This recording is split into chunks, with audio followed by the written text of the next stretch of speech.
one man saying that is fine. If that's your opinion and you're not in it, that's fine. But there is an entire market of millions and millions of people that agree that it is a store of value. So, you can think one thing, but there's also a market, and markets tend to become efficient over time.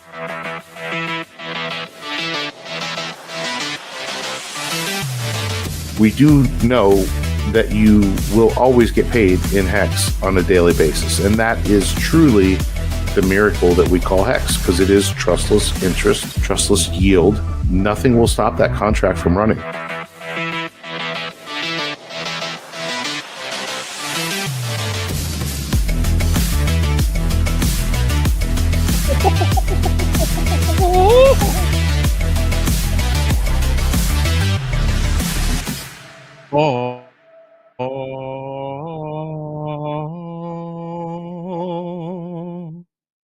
Welcome, everybody, to the Creed of Crypto. My name is Blessed Boy Crypto, because we're sending blessings out to the people of Iran, the people of Israel, the people of the United States of America, and China, wherever you are. We just want peace in this world. So I am Blessed Boy Crypto tonight. I have here with me, as always, my friend and co-host Crypto Ewok. Welcome into everybody in the chat. We got Hammy 228, Valiant Low Key, Iconoclast, and a lot more pouring in. Do us a favor if you enjoy these streams. And only if you enjoy them. If you don't enjoy them, get the hell out of here. But if you like them, hit the like button. We appreciate you guys being here. We do this every Wednesday night at 6:30 p.m. Eastern Standard Time. And we got a lot to cover tonight. I mean, obviously, everybody is talking about, heightened tensions between Iran and Israel. Iran and Israel. What is going to happen within a U.S. involvement? Trump suddenly sounding shaky on the whole thing when he had a very stern opinion about not getting involved before. A lot of weird angles there, and of course some jittery nerves in the crypto market as a result of all these heightened tensions. But it's not like we haven't seen these kind of things before, and far worse, obviously. So we will get to all that and a lot more. Lots of pulse chain stuff to talk about here tonight. We had a big time dip after a rip last night that lasted, I don't know, a couple hours, but we'll get into all that. Hit us up with your comments in the chat. We'd love to hear from you guys. But Ewok, a lot of weird stuff going on right now. How are you feeling generally about the market right now? Well, generally, I'm still bullish. I don't think that has really changed. It's funny when the war machine starts to, it usually triggers money printing. So if there's anything good about war, I guess it's that.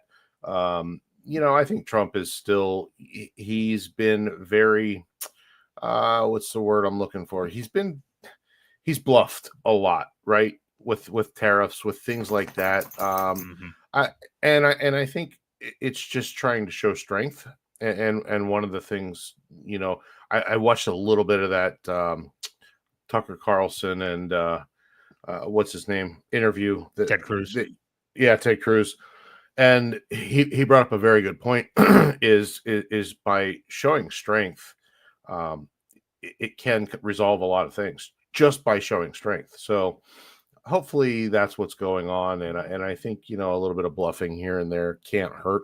So we'll see what happens. But as far as crypto, again, we're still in that lull. The start of the summer. I had said it before. I don't think we'll really see anything till August, when things really start to take off and get some real movement out of things. So, less than 8 weeks away, I believe, and we'll be good to go. And if anybody it just came out a few hours ago, but anybody that missed the Tucker Carlson and Ted Cruz interview, I highly encourage you to watch it. I'm about 2/3 of the way in, and it is wildly entertaining. Get your popcorn and prepare for kind of a Ultimate Warrior versus Hulk Hogan WrestleMania 6 type fight. It was pretty great. But and I'm with you on the Trump. We'll get into the Trump thing. I'm not going to talk about it now. So right now we'll just head into the market. So look at the BTC and ETH, and I had here in my notes, because we always start making these earlier last week, but Bitcoin was recovering really rather nicely on like a lot of bad headlines. I mean, we saw it like back over, it went up to, I think it was up to like 108K or something like that the other day. Then we saw more strikes and stuff. I can't keep track of what happened what day anymore, but we've seen a little bit of a pullback. But now with Bitcoin and Ethereum, they're green again for the day. We have Bitcoin at right about 105, and ETH is just over 2,500 right now, 25, 27. So seeing a little bit of, I'd say overall, considering all these things, we are seeing some strength. I mean, there's been some little short-term panicky sell-offs, which is very predictable. But yeah, overall, we're looking strong. If you want to talk about where we've been in the short term here, Ewok, and then, we could look longer term as well. We did that plenty with Axis last week, but Yeah. we have so many macro pieces of news. Like obviously we have the war stuff going on, or the tensions and everything going on. We had the inflation numbers came in lighter than expected last week, which, I thought that tariffs were going to make inflation go through the roof, but apparently that didn't happen. FOMC was today. Jerome Powell, of course, continues to refuse to cut rates, as many people expected. So we have that. There was like a itty bitty sell off on that news, but that's been pretty much it. So I think Bitcoin looking pretty resilient here with all this crazy stuff. So what say you? Yeah, I mean, the most notable thing that I'm seeing is this is on the daily chart, and these wicks are all bouncing down to touch the 50, the simple moving average, and bouncing right off. And this trend line is it's kind of turning over, but it's still showing strength as far as I can see. The high, it looks like the all-time high was up around 112, almost made it to 112,000. It did pull back, made it back up to about 110 and a half or so. And that was what, last week before the show. I guess Wednesday was is when it started to fall a little bit. But it didn't break as low as it had in the past. So like I said, it seemed to be bouncing off of this 50 moving average. So still looking okay, as far as that goes. Let's go over to Ethereum. And we had broken out of that wedge, the bull flag, and it's pulled back down into it and started consolidating again. So it doesn't always make it through on the first try. So that isn't the most bullish sign, I don't think, but as long as it stays in this channel, I could see it bouncing back out of it again. There's just still more time to accumulate. That it appears to be what it is. Bitcoin dominance is still at 64, almost 65%. It's 64.8, and that ratio that we keep looking at is still 0.024. So it's in the same bull flag pattern as the actual price. So again, I think things are just kind of setting up to be, like I said, possibly August is what I'm kind of looking at before things really go parabolic and take off on a higher trajectory. So, well, if you take anything from the posts of one Richard Hart from a couple of weeks ago there, he thought about within maybe 8 weeks, something may be happening positively. So, and yeah, that Ethereum chart really starting to look pretty bullish here, just chilling out in that zone. I know Bitcoin maxis don't want to hear that, but Ethereum starting to look okay. It is still definitely dead, and we got a long way to go. But I want to take the opportunity now, because we can talk about some of the more, the potential of U.S. involvement and stuff like that. But I think right now might be a good part to just put it into this conversation with the macro market here. So, we have Israel attacking Iran last week. Not really worried about who to root for. I think most of us can agree that we just want U.S. to not have any involvement. I mean, I know that most of us agree that. I see from much of the polling is people don't want that. And I mean, many of the people that voted for Trump, MAGA people in general, are kind of like, what the hell's going on right now with him even, talking or entertaining any of this stuff. So I know we're looking at the chart here, but I also just want to mix this stuff in because I think it is still relevant to crypto. And we'll talk about your point about money printing coming, unfortunately, like a byproduct of war. I mean, we know that it's been good for markets traditionally, but let's first just say that before we get to the actual Trump thing, but war's effect on markets. I saw a comment. It was the first night, whatever that was, Thursday night, I think last week when Israel launched that attack. There was a comment. Someone said, "I thought war was supposed to be positive for crypto when like all this was going on because there was a dip at the time." That was when the market initially crashed. But I think that person's they're looking at a short-term view. Like it was just the short-term news. We're talking more about like the effects of war, what it does to the economy, and why it sucks to say this, like to benefit potentially off of something as horrible as war. But I mean, that's part of the choice of crypto. The peaceful protest of choosing crypto is wars, money printing. Governments are going to government, and that's why we don't play in their environment. So talk a little bit about that and how the war thing potentially being positive for the market. That's more of not long term, but a mid to long term view, I guess. Sure. And there's always the war stocks that people, when things are about to escalate, people kind of flood into those. Northrop Grumman, there's several of those type of stocks that people will kind of filter into. And as the war machine kind of goes, those stocks go up, they take profit, and they rotate back into other things, which helps, it could possibly help crypto. So yeah, the guy that was saying that was, there's so many doom and gloomers out there that one bad day and it's like their world seems to be over sometimes. And, you've got to stay away from the doom and gloomers, unfortunately. But yeah, in general, in times of war, the economy does pick up. It seems to anyway. So as people, like I said, as people end up taking profits, they rotate into a little bit of riskier plays, some crypto, some gold. You'll see gold go up a little bit. I lost broke boy there, but anyway, yeah, I mean, it's that part of the cycle. It's the money printers getting turned on. There are many things. We can't really rely on the Fed to do a whole lot. I did see Donald Trump calling him stupid again, referring to Jerome Powell earlier today. I think I caught that on a clip. So, there's that. There's just so many, the doom and gloomers that we just need to stay away from. The markets will be fine on their own. Let them play out naturally, this part of the cycle, and we'll go from there. So let's see if we can't get him back in here. Are you there? Did I lose you? Yeah, am I live with you? Can you hear me now? Yep, I hear you. Okay. Yeah, my computer just totally rebooted on me out of nowhere. No idea. Oh, great. Good times. Quickest reboot in history anyway, so that was good. But but anyway, we were talking about the war's effects mid long term on the markets. I don't know if you kind of finished up with that. I guess yeah, I did. I just said stay away from the short term doom and gloomers. Things will be okay. They'll work out themselves.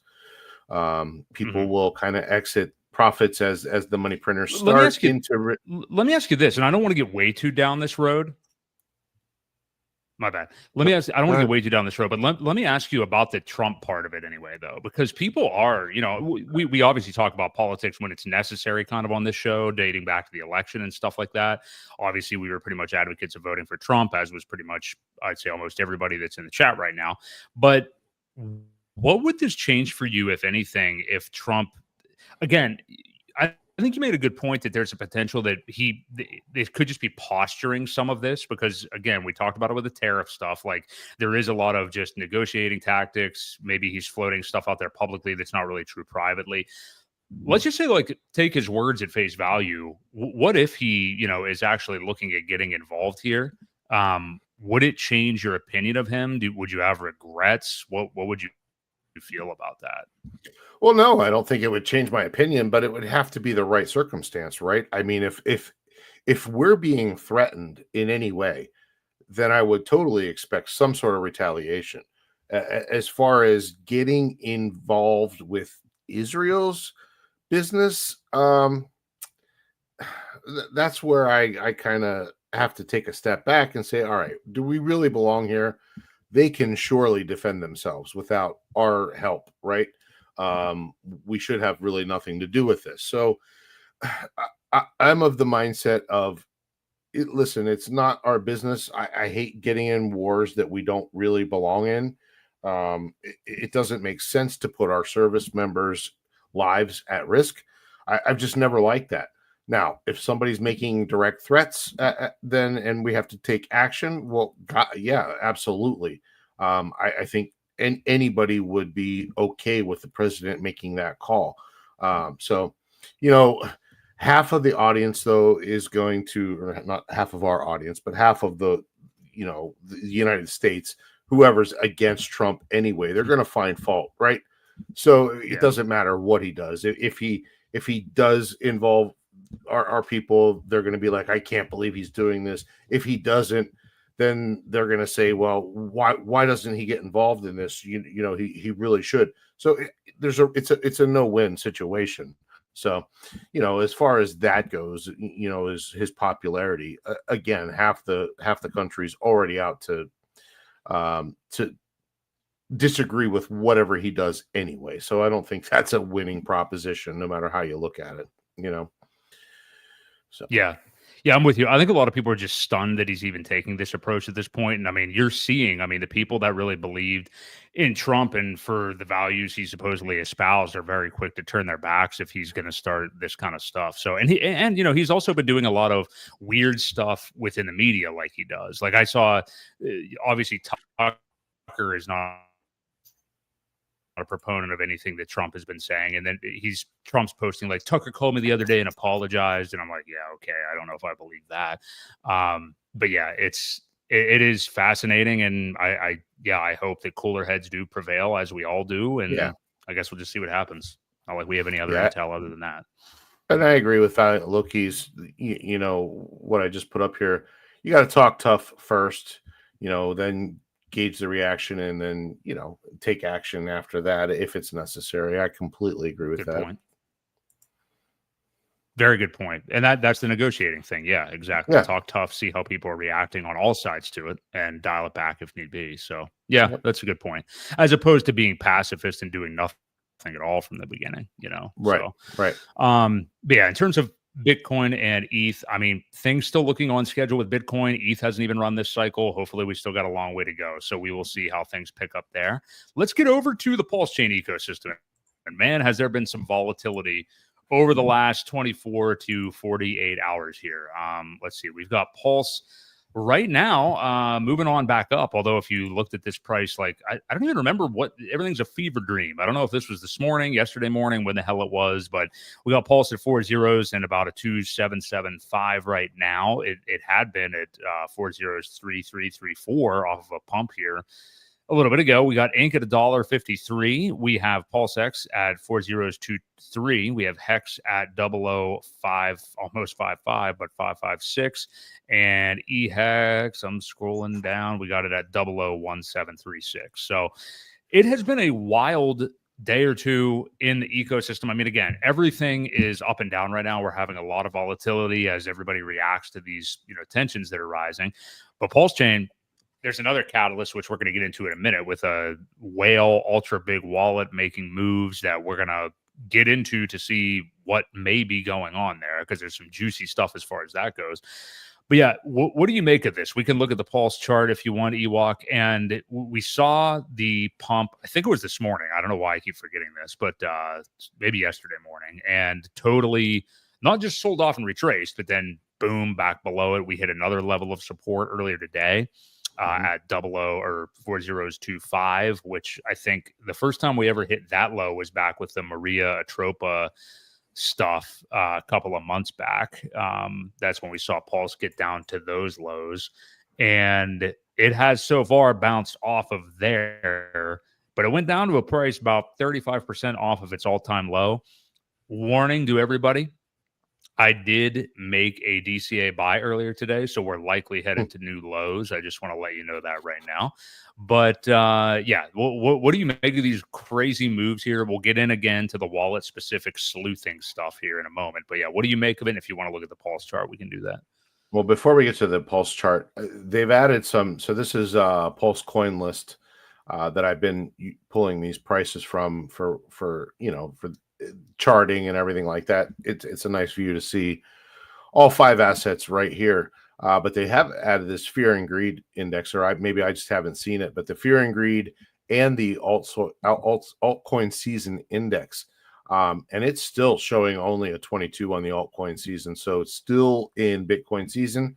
Altcoin season has not even started to even get halfway there. So, and fear and greed's right in the middle as well. So people are just very undecided.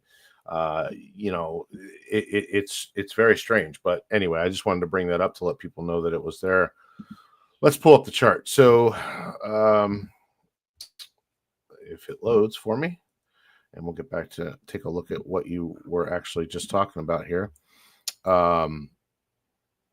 Yeah.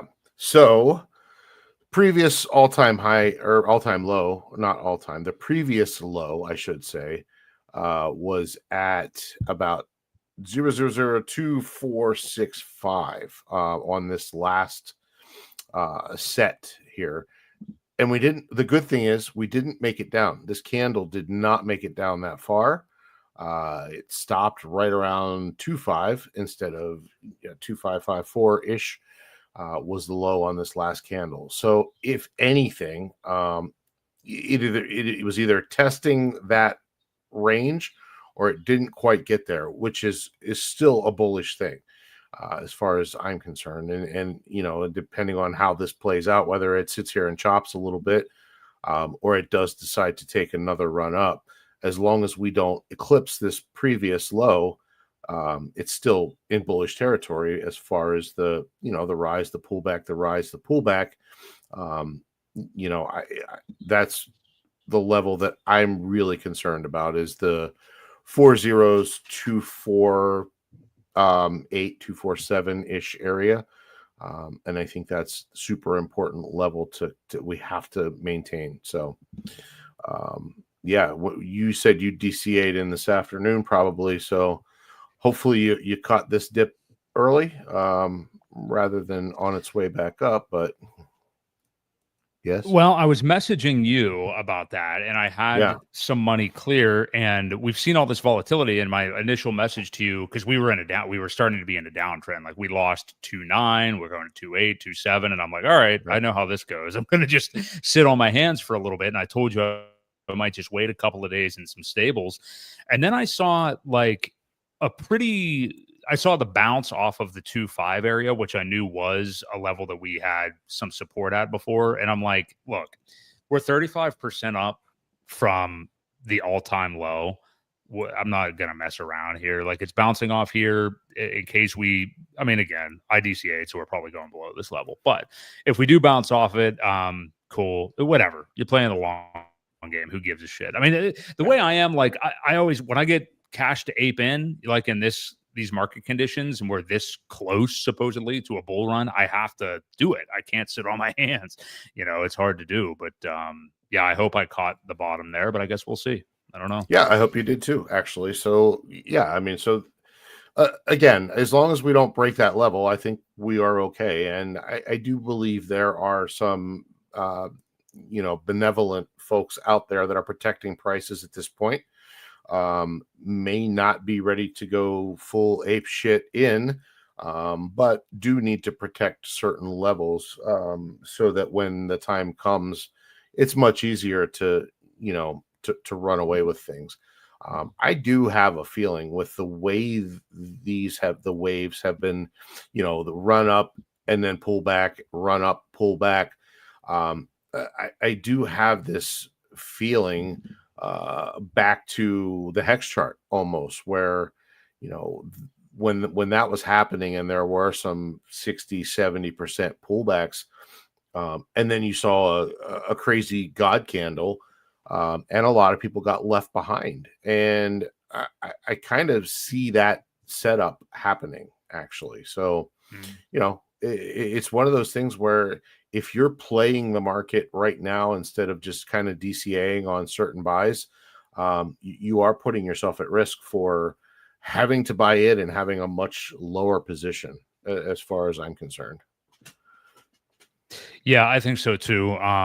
And I think you just have to keep your head on a swivel. I mean, we definitely could get Sure. some more violent moves. I mean, we have to remember, and we've talked about this a million times. Like you just said, we are in a super low liquidity environment right now. Like even much lower from just a few months ago. Whenever we saw the hex inflation rate get slashed, we saw the ink inflation rate get slashed, and we know that we can move quickly. That's how we went down to that new all time low, to the whatever 1.6 or 1.7 area.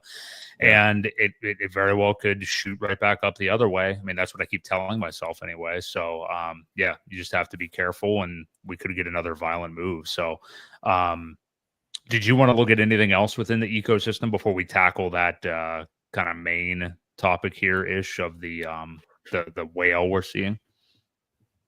Yeah, we haven't looked at this in a while, but the pulse X ratio, I haven't pulled it up, in fact, to see, but it is still, it did have a bit of a pullback, more of a consolidation range than a complete rise. However, I did notice as the price is really getting close to parity with Pulse. So, it's creeping in there. We're at 8.83 right now. Still looking very bullish. If I think Axis even had this ellipsis or the arc kind of drawn. It is looking good, but this is more of a consolidation than an upward trend that we have seen previously. So it's taking a little break, it looks like. Hopefully consolidating for its next move up. I do think they're going to get pretty close to 1-to-1 here, within a couple months, within a month or two at least. We're at 2-2. I think it was within, what is it, 1, 2, 3, 4, 5, 6 on the sixth digit. I think we were within two of those. It was 0027 and one was 0025, I believe, is how close they were to being parity. So it's meant parity before. I mean, you were on vacation, but after yeah, okay, yeah. But I mean, to get there and kind of stay there, I think I think they're gonna even out and stay pretty close to one another. I mean, they have been staying close, but I think we'll see them run really close to each other throughout the bull run. I entirely agree. I mean, whenever the ecosystem, yeah, and again, that happened too. I mean, after I mean, there's been so many different periods of it now, but February 28th, whenever the judge Amon did come down and give her initial decision, when we had that run up that got sold off into oblivion, Pulse X exceeded Pulse, and I think that's going to happen again whenever we actually pump. I mean, you can see what happens when it pumps hard like that. So I'm with you 100%. And I mean, if you're somebody who, like I pretty much have, like if you've DCA'd in over these last couple of years and have been buying the core tokens, and I mean, in addition to some other stuff too, but if you've been buying the core tokens pretty much equally, even if you've been doing that, your Pulse X bags should, I don't know about be dwarfing your Pulse bags, but I mean, they're probably higher because I mean, the ratio has only closed more and more and more since then. So yeah. And I mean, if you look at what Richard Hart posts about, I mean, seems to me like it might be his favorite out of the main tokens this cycle. Sorry, I don't want to throw shade on Hex, but it seems that way.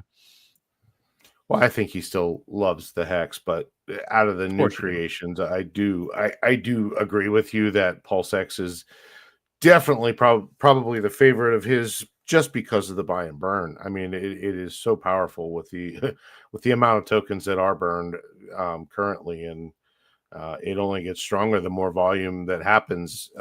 Those tokens get burned forever. So, yeah. Good stuff. Well, that is a look at our ecosystem. Definitely moving up and moving down. And, we'll keep checking it maniacally 28 times a day. So if you guys are here and enjoying the stream so far, do us a favor, hit the like. We appreciate you being here. We got Briz in the chat tonight. What's up, Brizology? Taylor DeSell.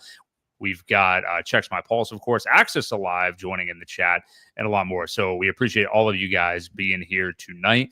What about this wallet stuff? And maybe Access, if he wants to chime in the chat for a minute, can let us know if he has any thoughts on any of this. I'm sure he's probably seen it, but I sent you the post from Martin, storyteller, who many times does some of this wallet sleuthing stuff. He is a bit of a hex maxi type guy, which is fine. I mean, everybody, is into their own thing, but he likes to post this stuff. I don't know how much validity there's going to be to what he's saying here, but we're kind of going to go, I guess we'll have to kind of go look at the thread backwards. So first off, what he's saying is, you know what, actually do me a favor. Well, we'll just show you guys where this ends. So he says, what if I told you I knew the wallets of all the ETH, all the ETH went to from Binance, and that it remained untouched for 400 days now. So we're going to go, if you want to just click on the initial June 17th, I'll take a look at that. This is the wallet that made the gigantic ink purchase that made the ecosystem start to run, whatever that was yesterday morning, I don't know. So Martin says, in April and May last year, the third biggest wallet in the Richard Hart ecosystem, the one that ends in 698C, dumped 278 billion pulse for a total of 5,133 ETH, worth over 17 million back in the days. Over that time, the owner of that wallet did everything he could to hide his selling activity, sending funds to a daughter wallet, bridging the pulse out to Ethereum, and using MetaMask swaps to sell on an aggregator. Sneaky. The ETH was then being constantly sent to Change Now, and from then washed out to Binance, paying close to 2% in fees in total to remain unnoticed. So allegedly, the person really doesn't want to be seen here because that's a lot of money. Back then, he says, I didn't want to post this to cause panic. Well, I'm not going to say anything yet. Back then, I didn't want to post this to cause panic, and ironically, the wallet stopped selling the moment Richard posted the below thread. So if you scroll down, I don't know. I don't want to necessarily get to that, but he says, I think MetaMask just uses app.oneinch.io to do its swap thing. They charge near 1% for. Why would someone pay the extra 1%? So kind of counter arguing what that wallet did. Okay. Mm-hmm. So Martin insinuating that Richard is posting that to disassociate or distance himself from what Martin is insinuating is Richard here. I mean, I'm not making anything up. I think he's insinuating that. I don't know. Well, here, I'll just finish, and then you could say everything you want to say. I just want to finish what he says here. So if you scroll down a little bit more, I think there's a couple more posts in his thread. He says the whale wallet 698C held close to 350 billion pulse, 350 billion pulse X, 660 million hex, and 660 million e-hex since Pulse Chain launched, and only became active in that 45-day period to sell the 278 billion pulse in hundreds of small transactions. Sadly, that wallet became active again today, sending 80 billion pulse X to a daughter wallet, which pumped 40 billion pulse X for pulse in the next couple of hours, causing the pulse X pulse ratio to sink by more than 14%. I think there might be one more post by him down here. Unfortunately, he says the daughter wallet bridged out 1 billion pulse to Ethereum a couple of hours ago and started selling it using the same method just now. That wallet currently holds 34 billion pulse, 40 billion pulse X, worth 2.1 million at current prices, while the main wallet holds other stuff, 261 billion pulse and the same amounts of hex that we already saw. So yeah, maybe I stand corrected there. I don't know what he was insinuating there, because I don't know what he meant by incorporating the Richard Hart thing. I do. I'll tell you. So what he is saying is that wallet was doing these moves until Richard called them out for it and said, hey, wonder why they would pay the extra 1%, and clearly it was because of privacy or whatever it was. That extra 1% was their privacy. I think they bridged it out. They sent it to a Binance wallet, as far as I know. And then as soon as he called them out, they stopped. Basically, like a deer in headlights, kind of got caught doing whatever, right, and using the MetaMask to do it. So they stopped for a while, and then what he's saying was they just became active again. So I don't think in any way, I didn't take it as he was saying it was Richard or accusing Richard or anything like that. It is funny that, people use I think what happens is when you hear daughter addresses and things like that, you automatically think Richard, because of the OA has so many of those. And I think that's just natural to think that way. But um, I didn't see anywhere in here where he was even hinting that it may have been Richard. It is a big whale, obviously somebody that was very, very large in the sacrifice. Um, he may know who it is. There may be a plan, but I don't believe it's him. Um, you know, I'm pretty sure Rackham was close to some of these numbers at one point, and I don't know how many millions they put in when they first started selling. Though it said there was 17 million back in the day, and that's when it was, obviously a little bit higher before we took the plunge down lower as far as Pulse goes. So it would be less now. But again, wallet watching to me is not really fun. It doesn't affect me unless the prices are really dropping. And at that point, then I'm just hoping that whoever's selling gets the hell out now. Yeah. I'd rather them dump at low prices. And yes, if it's gonna cause it to make an all-time low, then great. But they can't sell later when it gets higher. So that's my take on the whole thing. And again, I'm not really a fan of wallet watching. I kind of like to know what's going on. But I'm not going through and sleuthing this out and put it in. I mean, I know they make these programs that you throw an address in and it just starts to calculate all the addresses that are affiliated and where it's going and how many coins they hold. And it's just, it's too involved for me. I don't want another job. I just, I'm the type where I like to buy and hold and go about my business. We kind of talked about this last week with Axis, and he said there are so many opportunities right now, which there are. But for me, I really don't want another job, and my fear is if I make the wrong decision, then I'm in worse off shape than I would have been if I just sat on my hands and did nothing and kept buying in. So, that's where I stand on the whole situation. But yeah, I don't think this is Richard, or he may know who it is. And like I said, whenever he did call them out for spending the extra money and questioning it, they did stop. But now they've started again. So what do you make of it? Well, and that's what Martin's trying to insinuate is that he does know, I think. And I'm with you 100% in terms of being a bystander, like watching these wallet watching threads, I think is pretty much totally useless. Like Yeah. You can't see the forest through the trees. It's over analysis. You're going to paralysis by analysis, whatever cliche you want to use about over analysis. But yeah, I think it's just too much. And I think even the people that are doing the sleuthing, I mean, I remember that guy. I even remember his name, OG Faraday or something. He was this anti-Richard Hart guy that was tracking all these wallet moves for the last few years and was during the entire, it was in the midst of the SEC case, was saying that he's definitely going to be found guilty on all counts. And definitely the DOJ is going to get involved here. Like he was just showing all this proof everywhere. 100% totally fucking wrong. Like, I mean, he was, talking with all this conviction. All these people are following him like, oh, this Faraday guy's got it figured out. Totally wrong in every sense of the word, And I mean, it's not the same thing as this, but I will just ask you this, because the last post that Martin made was the one from today earlier about the 400 ETH not moving or something. What do you think that if you hit the back button, it should go to that, I think, because that was where we started.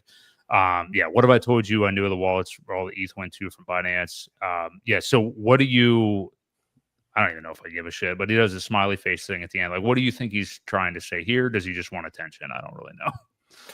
Well, it's like, well, what happened, Martin? Tell me. So what happened is now that they remained untouched until now, well, what happened now? Like, it would be helpful to know that. Again, I don't know if a lot of this is for the engagement. I don't know if it's I know something you don't know. Mhm. And that's fine too. If he's putting the time and the effort in, then he deserves to do it. But again, what did they do till now, or where did those wallets go, or what did they do? And that would probably help put a little bow on this story and let us know. Did you see Brizology's theory? Yeah, let's go Did you? back to that. I didn't know if you posted it or not. He said, I came up with a strategy that RH may have used to sell all his coins, extract value. This would dump the price and allow others to get in at low prices. Um, that is wishful thinking. I think. There's always been this stigma about the OARH not selling his coins. And I think that would almost taint the image rather than just hold them. Because, what point, why would you want to get people in at low prices? It just doesn't, I mean, if they're going to get in, I think they should get in at whatever the price is. I don't know that you make special considerations for people to get in at low prices. Obviously, right now, does it show that you have faith in the people, or you want to reward the people that have faith in buying now? I don't know. I'm not really sold on that theory. I don't think he would sell it down just to allow people to get in. That's not a very good market maker. Well, they are two different. I do find it interesting because I think beyond a shadow of a doubt, which we've talked about a million times, like Richard does like to let everybody sell who's going to sell, shake out the weak hands, whatever people want to say. I mean, Sure. he wants to let people will say go away or run away or whatever they want to say, hide or something, and because he wants to shake out the people that are not actually going to be there. Because then when it is finally ever time to go up, then you don't have the resistance on the way up. And I think that's 100% the way to do it. I mean, you have to get like nuclear fear out to everybody, which, I mean, we've definitely had umpteen times at this point. Yeah. To be able to go up. And you can see how, and especially with this, like this isn't the same model as Hex. That's why like we're bloated now. Like we are a lot more overweight with the sacrifices, like the Pulse Chain sacrifice, the Pulse X sacrifice. It's not quite the same as Hex.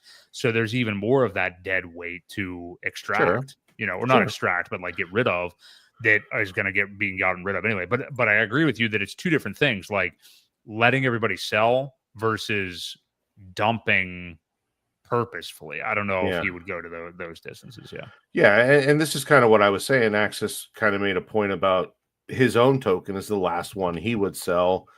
What does that say about how RH feels about his personal stack? And that's kind of what I was getting at. He's just always been known to not sell his stuff.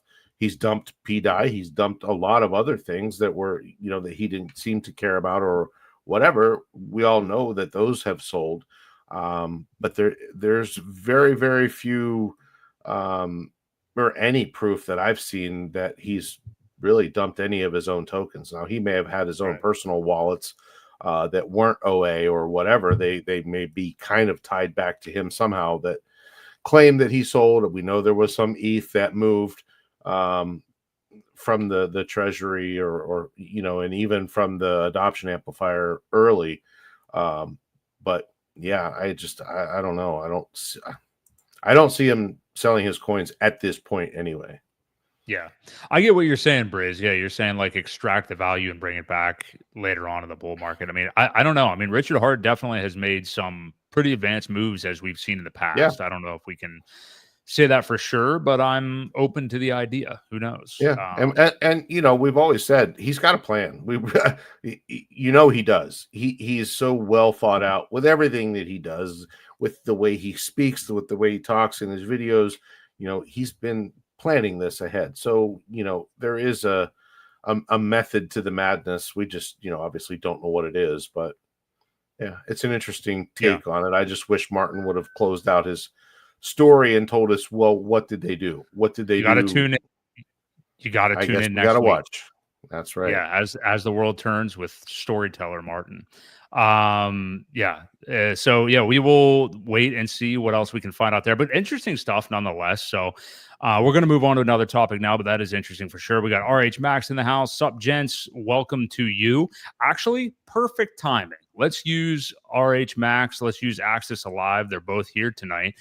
And I have to react with you, Ewok. And I don't think you watched it as much as I did, but I think you got the gist of it. The debate. So RH Max has been doing these awesome debates on his channel, and the intent was to have Axis Alive and Dipcatcher debate the hexes last week. And Axis talked about that when he was with us last week. That was right in the middle. So it ended up being in the middle of that international like Google Cloud outage we had. So Axis had to drop off. But it still ended up being an amazing, fascinating, I thought, conversation between Dipcatcher and RH Max on both the topics. And it wasn't, I don't know if this was the intent. I mean, I don't think it so much ended up being a hex versus e-hex debate. I mean, I guess that was in there. And I know you probably had to change things up on the fly. But in particular, in that conversation, which I would encourage people to listen to, I found it interesting, the whole talk about early end staking, and that part really caught my ears a little bit. Whether or not, like, when early end staking, I mean, first of all, maybe we should do this because I take it for granted. Somebody commented this to me last week and I thought they made a good point.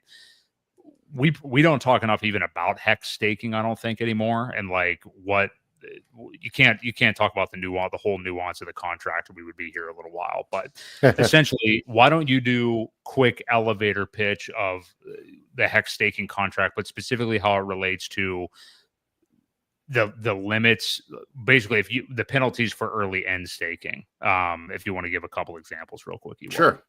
Sure. So the idea of hex staking is obviously that you can lock up your tokens, maintain control, and actually don't even lock up your tokens. You burn your tokens. At the same time, you are given back what they call shares. Right now, it's based on T shares, which are trillion shares in the pie. The shares are a representation of how much that stake is worth based on the whole pie. Like, how big is your slice? So the longer you stake, the more shares you get.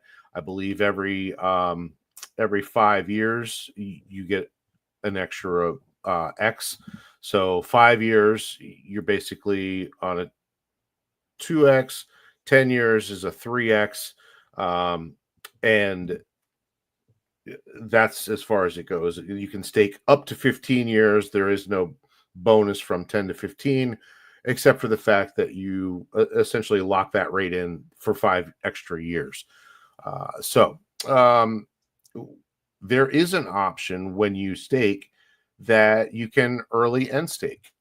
You have to serve at least half of the term. Now, this is anything over 180 days. If we go under 180 days, it gets a little bit more mathematical. So let's just go from 180 days and longer. If you go over that amount and you serve half the term, you will get at least your principal back. And I think that's where the conversation kind of led into the other day, is that if the hex price goes up enough, there will be enough people that early end stake just to get the principal back. Now, here's the kicker. If you staked before the big payday, which was November 17th, I believe, of 2020. 19? Oh, no, it started in 19. It went through to November of 2020. If you staked before then you got on that day, which was called the big payday bonus. That's when the adoption amplifier ended. Anybody that didn't claim their Bitcoin, all of those coins that were made available to those Bitcoin free claimers were put into a pot, right?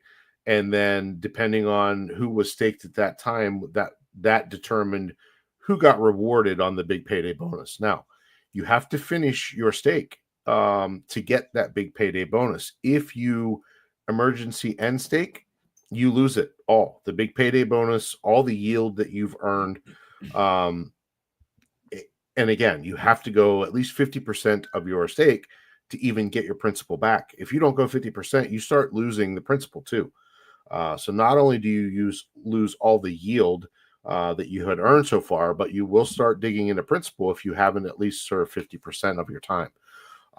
So the system is rewarded or set up to reward people that do follow through with the contract that they made with themselves to end it on the day that or after. When your stake ends, you have 2 weeks, 14 days to end your stake, or do the good accounting feature, which just stops any penalties from happening. You don't mint your new coins, but it stops the process. So where was I? Oh, so it rewards people, the people that early end stake that lose all those bonuses. Half of those rewards go to the people that are staked. The other half goes to the origin address. So the origin address would benefit from all these people, and that's another thing too, is the origin address would benefit just as much from all these early end stakers as the people that are staked. So I like the feature because it does hold you accountable for what you said you would do, and that's what, as far as I'm concerned, I've never I did early end stake once early before the big payday, only to go out longer. But other than that, after big payday, I have an emergency end stake. I refuse to. I set up a ladder so that, I'll always have stuff coming out. I don't need to emergency anything. But again, I think that is walking down a slippery slope. Going to let me just, so the whole point, the why I wanted you to say all that though, is basically for people who don't know, because I don't want to take it for granted anymore. Like there could be people watching right now that got into the ecosystem after Pulse launched. I mean, it's becoming increasingly likely. Sure. So they may not even know with Hex, there is an emergency end stake button. You hit it, and depending upon when you do it early enough, I mean, you could lose like your principal even, like you said, or all of it. Yeah, exactly. Yeah. So depending upon where you do it. So what we're talking about, and like you said at the beginning of that, is it sometimes, I mean, it's up to the individual. There is no, is it or isn't it? Is there a time when, if the hex price goes high enough, you may feel incentivized to end stake early, maybe 75, 80% of the way through or something? Say hex gets to 56 cents again or something like that, and you're like, man, I saw how bad the bear market was last time around. I just want to like cash out on this. I'm going to end stake this. I know I'm losing some of my principal, but I don't want to be 98% lower eventually or something like that. So that was the conversation, is when is it advantageous seemingly for some people to do that? Of course, it's when the hex price goes up. But Dipcatcher was also talking about, as a way to, like, again, combat like inflation and things like that, to building another protocol to incentivize in some other way an early end stake, whether that is you're rewarded with some other token, which I think he said he already actually had something built from before, but RH Max seemed intrigued by the idea. And I'm just curious what you make of that, because I don't know. I mean, I like anything, anytime somebody is building something on top of Hex, it just exists. It's another game theory thing. We have 58 different incentivized, things to stake longer. We've got Icosa, Hedron, Communis, obviously. Somebody will kill me if I don't say that in the chat. So we've got all these different things, but when it comes to early in staking, obviously there's so much of a penalty to it, but it's just another vehicle to use. So I don't know. You seem like it was it'd be detrimental to have something like that. So I'm interested in your thoughts on. Actuator is another one. Actuator, yep. And there is another one that's called Hex Rewards, that was made by I forget, something 5555. I forget what the guy's name is. JFK 5555, I think. Anyway, there's a bunch of them. So here's the thing: you have to make it more valuable than Hex. Like, if you're going to reward people for doing it, what in the contract? I mean, I guess you would I guess you would write a contract to search to see if something had been emergency end staked and then be rewarded for it. But how do you make those tokens valuable? What makes them more valuable than Hex to make it worth your while? I still see Dip Catcher. This is what I see. Careful. In what he's doing is that he's almost saying that, I'm smarter than what Richard has thought out or planned for. And I don't know. I don't see that at all. I like some of his ideas. He did come up with the fact that there was a lot of inflation. People were dumping the shit out of it every month. Some of these whales. And who knows? Richard may have already realized that and had a plan. It was very ironic that it kind of happened after Dip Catcher had said something about it. Fine, great. If you want to take credit for that, I think fine, Richard follows Dip Catcher's lead. I think Dip Catcher's calling the shots here. Yeah. So I just the way the Hex contract was written, it is a truth engine. And you have to stand by what you said you would do. I mean, it's almost like it's a mirror of your character. Are you going to do what you say you're going to do? What are you laughing about? I don't know. I just okay. All nothing. Right. Yeah. Anyway, but yeah, it's definitely a measure of one's character. I think whether you're going to fulfill and do what you say you're going to do. And for those who don't, the people that do get rewarded heavily. So as far as I'm concerned, everybody can emergency end stake, and it'll increase my share value because I won't stop. Heck, I won't stop staking.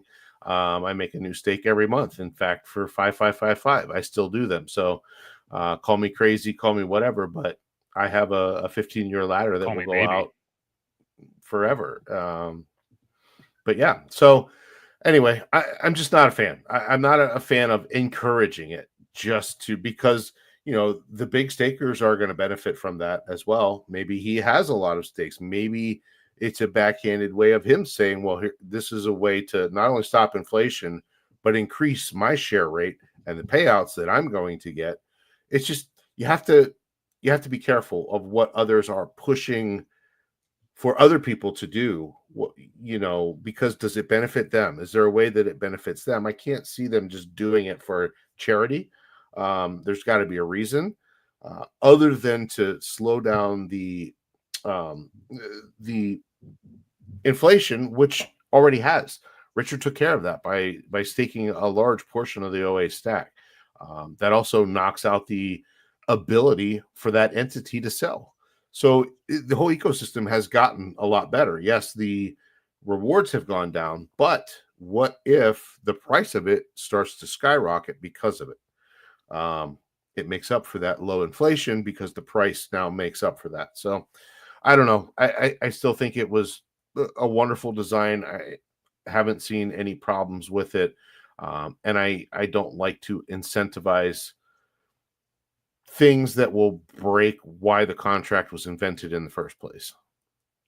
Well, I just wanted to make an announcement. I did emergency end stake some Hex last night to buy gophers on Solana. I just wanted to let everybody know that. But no, I think it was a really interesting conversation. And to me, it's like, when things are built, it doesn't mean anybody has to use them. And I think it only increases, the game theory of whatever it is you want to do. So I'm in favor, and I made a quick clip about it last week, but I think just the fact, like, this is going back to that Martin thing earlier when I said, like, seeing the forest through the trees, like with Dip Catcher. And I know that he wants to not assume that Richard's going to come save everybody and all that stuff. I totally get it. And he has skills to create and build things, and that's good. And I'm glad that he's doing it.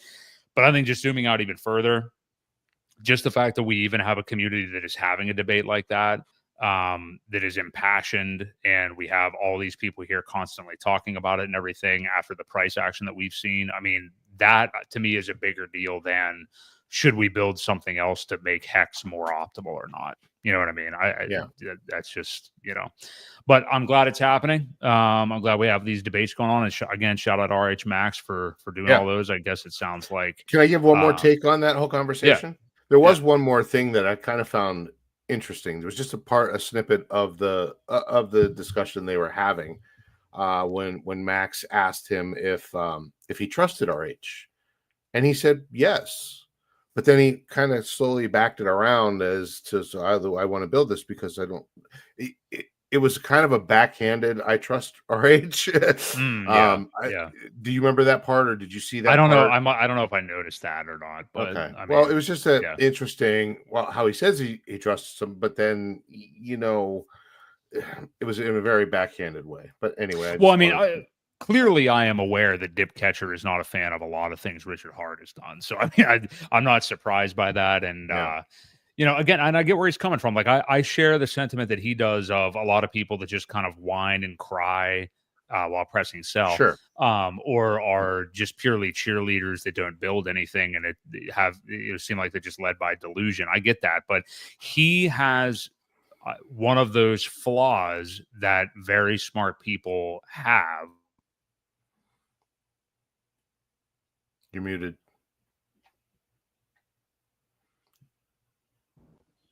There you go. Whoa, just got a big time electrical smell coming from this too. So I don't know what is going on. That was interesting. You're back on your other microphone, by the way, too. But go ahead. Oh, okay. All right. I don't know what's happening. Can you hear me? Okay. Yeah, I hear you. Okay. That is bizarre. I don't know what I was saying. You said he has a flaw, and you were going. Oh no, just that sometimes really smart people, I think, don't like lose the humility thing and don't see the bigger picture sometimes. That's all I was saying, and I think maybe that might happen with him sometimes. That's all I'm saying. So Yep. I don't know sure. what just happened to this microphone, but didn't sound too good. Your mic might have burned up. Yeah, I don't know what just happened. Anyway, are you sure I sound okay enough? Yeah, you just sound different. It's not your good mic, we can tell, but I'm picking up everything you're saying, so all good. All right. Let's wrap up here because I want to take a look at this too. So one final thing. So we were just talking about, we can do this real quick, but I know this seems like an asinine conversation to have right now because the bull market seemingly has never even begun. But you and I have had conversations about profit taking in the past. Like, what is the optimal way to do it? We've debated like many different methods, like basically waiting for your portfolio to be at a certain value, waiting for some of or all or one of the tokens that you hold to get to a certain value, or kind of judging the sentiment of the market. You have those kind of three strategies. Maybe there's more that somebody can put in the chat too, but you have those. But then you also have the other ideas you have to take into effect is like actually DCAing out. It's not like you're going to sell in one clip or anything, and managing slippage and things like that. So of the three strategies I kind of just went over there, what do you make of that? I know we had kind of a heated debate on this in the past, but like, you've admitted before that you felt like you've made mistakes at tops of other bull markets and stuff like that. But generally, like, what is it you are looking for? Is there a dollar amount you want your portfolio to get to? Is there a price of a token you want to get to? How do you kind of approach that? Well, this cycle, I think I'll be doing a little bit of both. Once the portfolio gets back to a certain level of where I expect it to be, I think I'll definitely start to pay a little bit more attention. I think this cycle, though, we have a lot of tools in place, and I hope they get used. I'm going to use them because, you've got Axis saying how the markets could go a little bit longer than normal, and people may not get to call the top or know what the top is, especially if things get extended. And I think a very undervalued thing that I'll be using are the loan programs. You got liquid loans for Pulse, you've got Earn for Pulse X, Flex for Hex, and the ink printer for Incentive. I think the ideal thing to do is to set some loans. You definitely, if there are pullbacks like Hex had before, you want to definitely be careful. But on the way up, as things go, take a loan out And if the price continues to rise, would that be a good thing? You can continue to borrow more and more as it goes up. So it's not like selling and saying, "Oh shit, it kept going."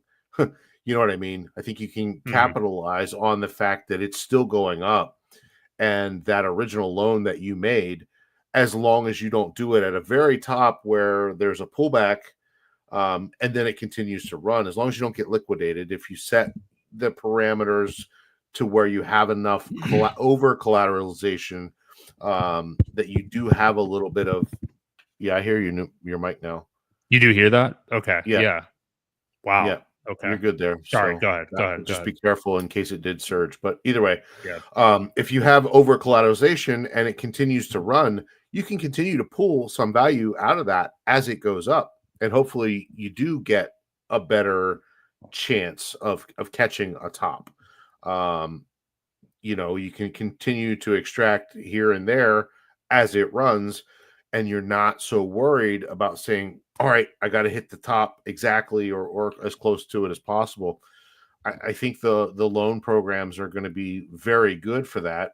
And then if it does fall down and it does crash and you get liquidated, well, that was the same as selling anyway, and you probably took a 10% loss on doing that. Whereas if you sold a big portion of a bag all in one, you're probably going to lose more than 10% slippage, depending on liquidity. So, I think it's going to be a good way for people to dollar cost out. And as the market continues to go up, still extract a little bit more value on the original loan. So I think that's going to be part of my strategy. I'm going to have a couple different ones at play, but I think that'll be one of the major ones that I try to use anyway.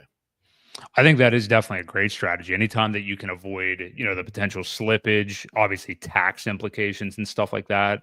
There's plenty of tools at our disposal that you can DC out of the market without necessarily doing like a Well, live hang on, trade. hang on. If your loan gets liquidated, that still is a taxable event. You got to be Yeah, I don't know. careful about that. But yes, keep going. Sorry.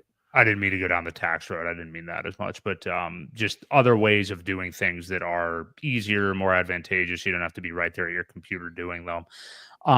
What was the other point? Oh, and so when we talked about this in the past, like my big thing is, and I think this is like a huge, huge caution, is if there is an amount of money that you want your portfolio to get to, definitely not targeting that as like, this is when I would like to start scaling out of the market, because a million things could happen. We could not get there, number one, and then round trip a bull market into a bear market all over again.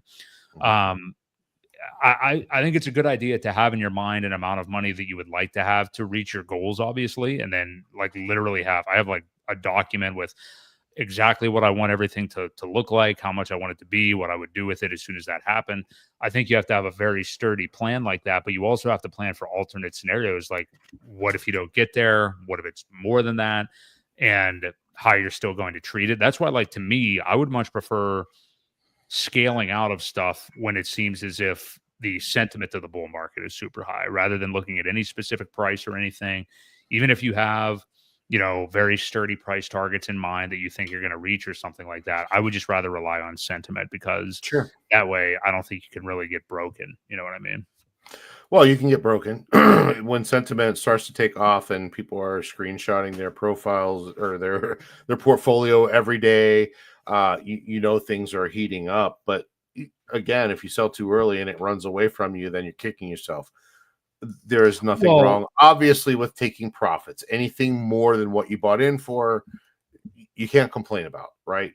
But there are always those what ifs. So, and I'm not saying exit at 100% the second you right. see that, right? So, I mean, there's still the ladder effect of coming out. And NJ Dub said, about the V3, the single sided liquidity at certain levels. You put a little bit for sale here and you put a little bit for sale here.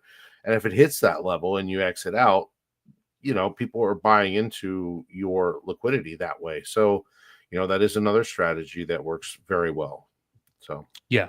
Yeah, and clearly I didn't mean you would sell everything, but I think it's right. just a good indicator to maybe scale out of the market, because you're right. You'll be almost like wrecked in an opposite direction if you would get out of everything, and then all of a sudden we shoot to new heights that you never even thought was possible. You know what I mean? Yeah, You don't want to exactly. do that either. That's why, Yep. like, I know people shit on Bob Lucas and stuff on here, but like, just totally different worldview of crypto. I understand that, but when we had the downturn for Bitcoin a couple months back at this point, where we did get into the 70Ks again and hit that support of like 73, 74K or something, he just in case sold I don't know if I would have done this much, but in the small chance that it could have been, the end of the bull market or whatever, he sold a third of his position, was totally happy with it. And all these people are making fun of him and saying, "You idiot, what are you doing?" and all this stuff.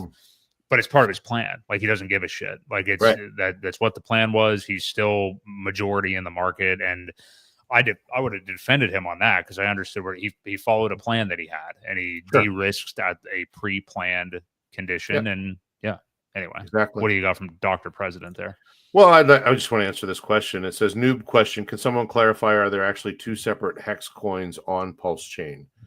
The answer to that is probably. There are probably many hex coins on Pulse Chain. This is why knowing a contract address is so important.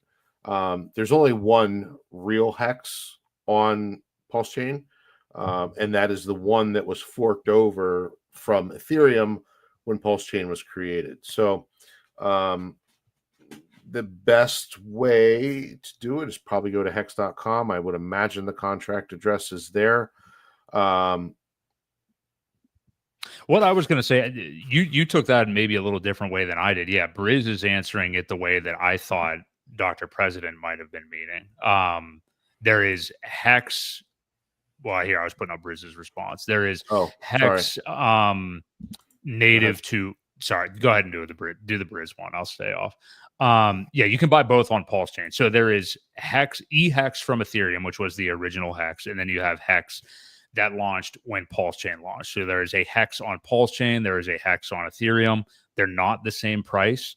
However, you don't have to be on Ethereum to buy eHex. You can buy that on Pulse Chain as well. It's most of the top decentralized exchanges on Pulse Chain have eHex listed right there. We use Pateus pretty frequently, and it has it right in their top tokens.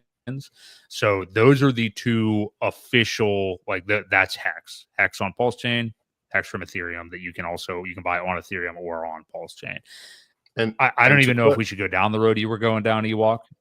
Well, but to clarify that, yeah, if you buy, you want to have the contract address. Yeah. Well, but also if you buy eHex on Pulse Chain, in order to use it on Ethereum, you have to bridge it back over. Like, you can't stake your eHex on Pulse Chain. So you would have to bridge it back to the Ethereum chain if you want to stake it. It's not necessary. It's not mandatory. It's not required or anything like that. But you have to bridge it back over to Ethereum if you want to use it to stake on Ethereum. Correct. Yeah. Yeah. I just meant that on Pulse Chain, which was his question, you can buy it on there. But yes, if you want to stake your eHex, you will have to do it on the Ethereum side. So, but if you want to hold it liquid, you can buy it on Pulse Chain as well. I think the route you were going, Ewok, was that because of pump.tires and stuff like that, there probably are all these other fake hex tokens. But yeah, you always want to find a contract address. Yeah. Yeah, and not even just pump.tires. I mean, there's plenty of ways to create tokens. So yeah, GoPulse had a way to do it for a while. I think that somebody created a hex on there. So yeah, you just have to be careful. I'm gonna go ahead if you want, and I'm gonna look to see if there's an easy way to find the contract address. Yeah, I didn't really have much else to say, but yeah, I have been buying the hexes both on Pulse Chain for quite some time now. Now there will be slightly lower liquidity of eHex on Pulse Chain, so you might see just a tad bit of slippage. So maybe pay attention to that on your buys. But yeah. But yeah, and also with any token, Doctor, I forget your name. with any token, Dr. President, you do want to make sure you find the contract address, and whether just Axis Alive is correct. Pateus auto populates with the hexes. That is correct. And yeah, I mean, you can go to Dex Screener to find these. Usually you could just there's been times in the past where I've Googled the token, but you have to be careful about that too. You can find it on an Ether scan or something, but you got to make sure that you're actually on the right one. And you can kind of verify that by going to a Dex and pasting in that token address and seeing if it matches what the token is, what the price of the token is, all that stuff. So yeah. If you go to hex.com, do you have anything there? At the very bottom of that, there is the hex contract address. If you scroll all the way to the bottom, it's in the print at the very bottom of the page. So it is there. Sweet. There you go. Well, I think that ought to do it. I have electrical burning smell here now. There never ceases to be a fun little issue to deal with here. Yeah, real quick, we'll just answer these questions. So people are talking about, speaking of GoPulse, did they rug the site? I've been trying to pull up GoPulse, it won't load. I forget what they said. There apparently some sort of maintenance or something like that going on. I forget. I saw their X account tweeted something about it. I'll be frank, I have been using Pulse Folio for quite some time now and find it to be, for what I need, way better. I guess it depends on what you're really needing it for, but I noticed that they have extra tokens populating, and I just like the layout a lot better. I think it's plsfolio dot something. I don't know if it's .com, but if you check out Pulse Folio on X, they have a pretty good app too if you're in need there too. And I don't think they've launched a token either. So anything else you want to end on tonight, Ewok? There is a backdoor to it for those of you who needed it. Hang on, I'm looking for it right now. I believe it was Pulse Burn something. I forget what it was. I'm trying to find it real quick. Okay. For GoPulse, you're saying? Yeah, it is. Oh yeah, you're right. It is something like that. Pulse Burn. It's PLS Burn. Here, I'll just post it in the chat for everybody. That's a backdoor. Yeah, Brizology just did it too. So, but pulseburn.com, that's the backdoor to GoPulse, and it does work. Okay. They are doing some sort of maintenance, from what I understand. They didn't rug pull to the best of my knowledge, but that works. Sweet. There we go. Well, I think that'll pretty much do it for us. Another kind of a slow, well, it's not really that slow. I mean, we got, war pretty much going on right now, but we will see what does happen in the next week or so with Trump, the U.S., any kind of involvement that we see there. And continue to watch our crypto bags. We're just about halfway through 2025, and we got nothing to show for it. So we'll see where we go from here. We know that a lot of things can happen in a very short period of time, but we're not going to go anywhere. We will be here again next week, same time, same channel. Appreciate all you guys in the chat. Hit the like on your way out. Axis, of course, KD, Checks My Pulse, Briz, Super Snake, Christopher, Connections Corporation, NJ Dub, Dr. President, a whole bunch more tonight, Brownie's Midlife Adventure, and a whole bunch more of you guys. We appreciate all of you being here every single week. We will be here next week, same time, same channel, for Crypto Ewok. This has been Blessed Boy Crypto on the Creed of Crypto. See you guys. See ya.